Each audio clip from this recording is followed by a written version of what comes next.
अब तक की सबसे बड़ी और सबसे खतरनाक खबरें निकल कर आ रही है।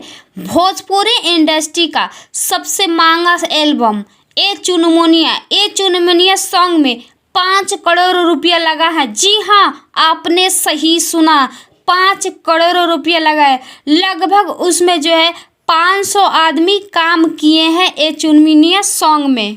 यह सॉन्ग जो है भोजपुरी इंडस्ट्री में बहुत ही तहलका मचा दिया है।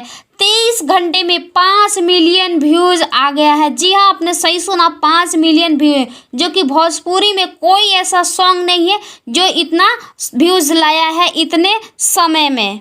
इस सॉन्ग को जो है गाए हैं ट्रेंडिंग स्टार कहे जाने वाले खेसारी लाल यादव जी ने। जी हाँ, खेसारी लाल यादव जी ने इस सॉन्ग को गाए हैं और बहुत ही मेहनत करके यह जो है एल्बम तैयार किया गया है। और उनका जो है इस एल्बम में बहुत ही अच्छा जो है एक्टिंग हुआ है। इस सॉन्ग को जो है अभिषेक भोजपुरिया जो है इस सॉन्ग को लिखे हैं और म्यूजिक दिए हैं मोनू सिन्हा जी ने।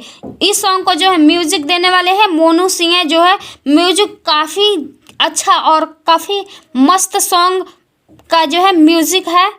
ए चुनमुनिया सॉन्ग को आप लोग देखिए और इसे जो है प्यार अपना दीजिए। तो चलिए फिर मिलता है अगले खबर की तरफ।